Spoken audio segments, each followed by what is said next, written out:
نگراں حکومت سندھ کی جانب سے بھی کچے کے ڈاکوؤں کا کلا کما کرنے کی باتیں کی گئی تھیں، لیکن ڈاکو راج اپنی جگہ پر قائم ہے، بلکہ اپنی گرفت کچھ مضبوط کر چکا ہے۔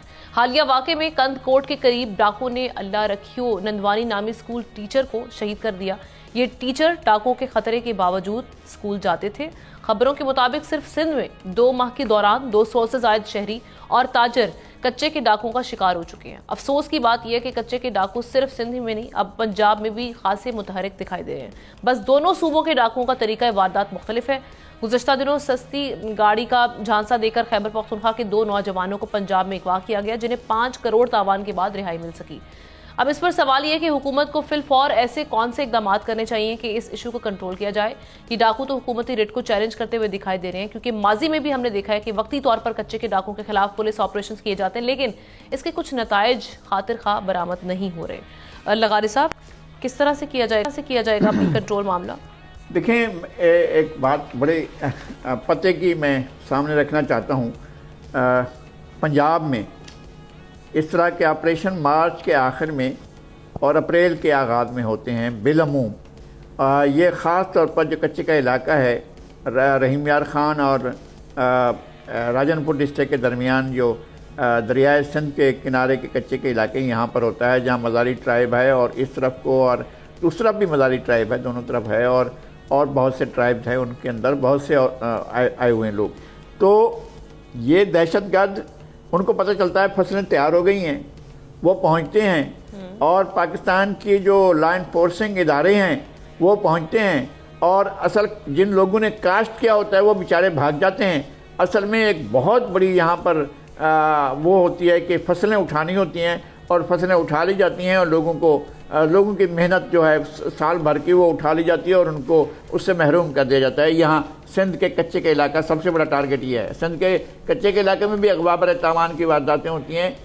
پنجاب کے ان علاقوں میں، سرائکی بیلٹ کے ان علاقوں میں جہاں پر یہ دہشت گردی ہو رہی ہے، یہاں پر یہ ڈاکو جو ہیں نت نئے نام سے آ جاتے ہیں، کوئی چھوٹو کوئی گینگ کے نام سے، کوئی بوسن گینگ کے نام سے، کوئی لنڈن گینگ کے نام سے، کوئی کسی نام سے۔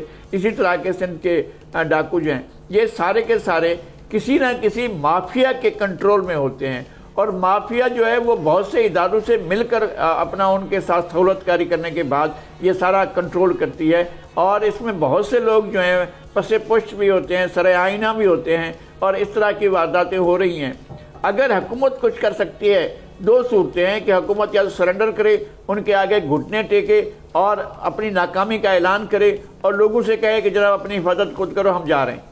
اور دوسری صورت یہ ہے کہ پورے قوت کے ساتھ جو حکومت کی رٹ ہوتی ہے اس کے ساتھ کرش کر دے، اور یہ کرش کرنا ان کے لیے ممکن نہیں ہے، وہ آسان وہ نہیں ہے کہ اب یہ جو ہے ناممکن ہے، ناممکن نہیں ہے۔ معاملات اتنے خراب ہیں، اس جانب توجہ کی نہیں دی جا رہی۔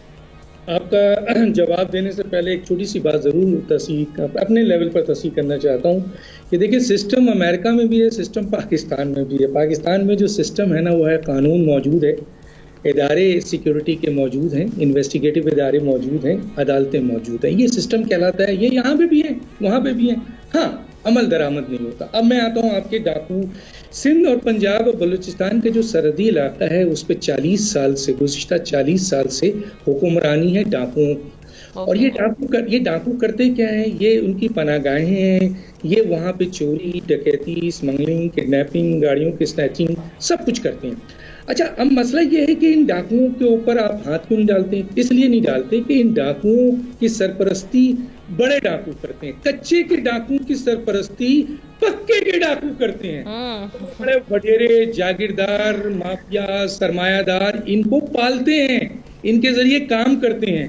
آپ کو ایک اطلاع دوں کہ اگر آپ اعداد و شمار نکالیں، اس وقت میرے پاس نہیں ہے ورنہ میں دے دیتا، کسی جگہ میں نے دیا تھا، کہ کتنے پولیس والے ڈاکو کتنے پولیس میں بھرتی ہوئے ہیں۔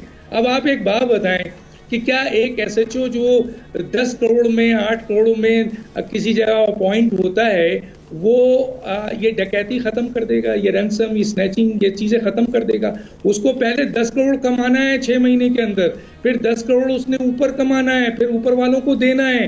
تو بتائیے یہ کرائم اور یہ پیسہ وہ کہاں سے حاصل کرے گا؟ اور سوال یہ پیدا ہوتا ہے کہ ان ڈاکوؤں کو، جو کچے کے ڈاکو ہیں، کیا پاکستان کے پاس اتنی سیکیورٹی فورسز نہیں ہیں، چاہے وہ پنجاب ہو، بلوچستان، خاص ایریا ہے جہاں ان کی پناہ گاہ. ایک اور اہم بات بتا دوں کہ شہری علاقوں میں جتنی بھی کرائم ہوتے ہیں، بڑے کرپشن ہوتے ہیں، وہ جا کر پناہ بھی انہی علاقوں میں لیتے ہیں جن جگہوں پر یہ کچے کے ڈاکو بیٹھے ہوئے ہیں. تو دیکھیے کچے کے ڈاکو مسئلہ نہیں ہے، اصل میں ہے پکے کے ڈاکو کا مسئلہ.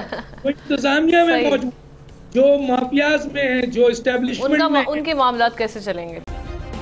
سبسکرائب کریں اور بیل دبائیں تاکہ کوئی خبر رہ نہ جائے.